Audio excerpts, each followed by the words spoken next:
Hello and welcome to this video about propagating clematis by layering.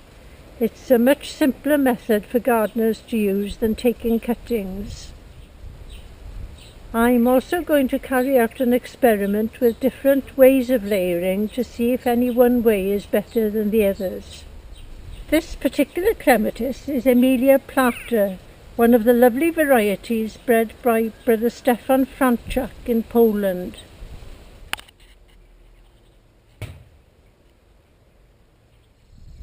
I've layered this down in several places here to create all this growth.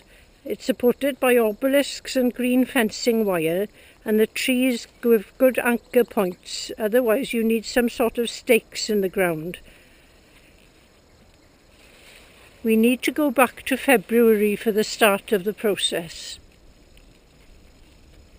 Here we are, it's the middle of February and it's time to cut back the growth on group 3 clematis like this Prince Charles. It's also a good time to start propagating them, although you can do this at any time during the growing season. Group 3 clematis flower in late summer on this year's new growth, so by cutting them back at this time of year you get them to flower at eye level instead of up here at the top of the vines where you won't see them.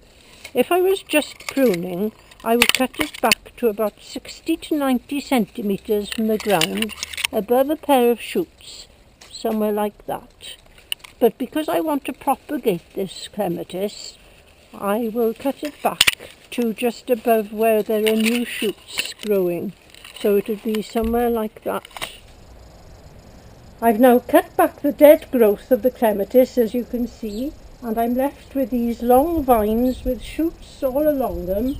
I can lay these down to the ground and there's a potential for new roots to develop where each shoot is located. So what you need to do is to take one of the vines, lay it down to the ground, loosen the soil a bit,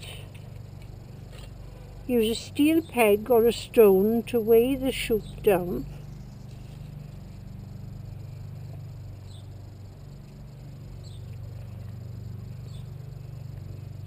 cover that back with soil, and then you can do the same with these shoots here in a serpentine fashion, otherwise the wood tends to rot in the ground.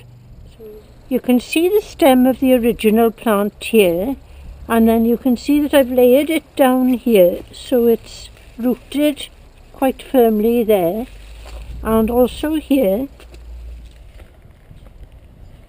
Cut this off from the parent plant here.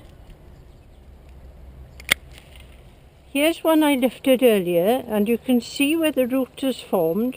Here are the 4 vines that I'm going to experiment with. I've filled 4 pots with soil and I've sunk them into the ground to keep the temperature and the moisture stable. I'll fill the soil back around them afterwards. The first one I'm going to lay it down just as we did before. The other 3 I'm going to wound them. One I'll put in just wounded, and the other 2 I'll treat the wounds with 2 different things. One will have rooting hormone gel and the other one will be treated with honey. To wound them I'm just going to take off a bit of the bark beneath the shoot with a sharp knife.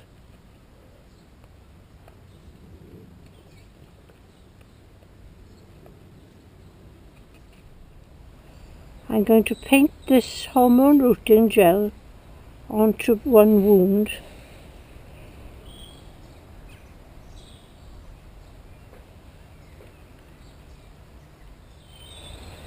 And lay that down. This one is the untreated one. This wound I'm painting with honey.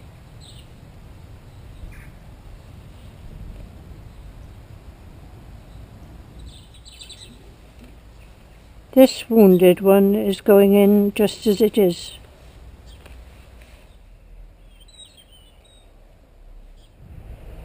So that's all of them done.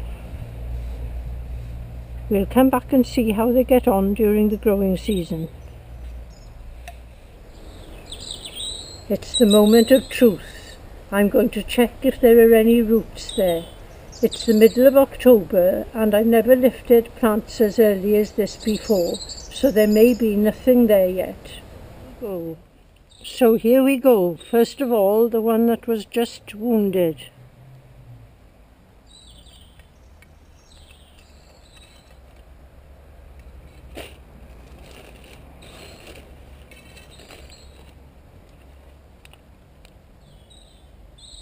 Nothing underneath.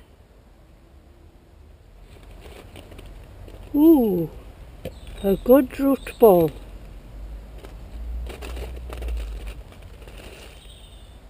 Next, the one that was wounded and treated with honey.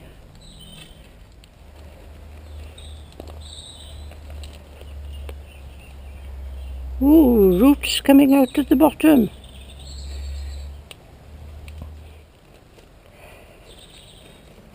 Wowee!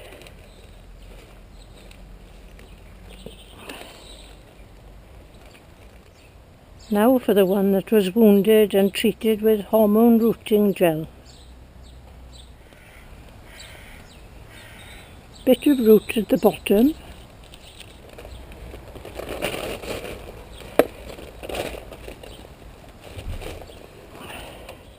Finally, the one that wasn't wounded or treated with anything.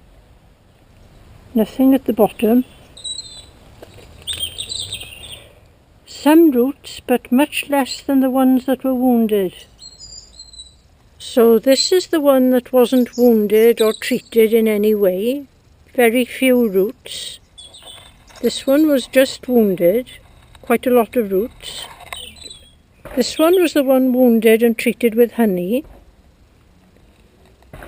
And this one was the one wounded and treated with hormone rooting gel.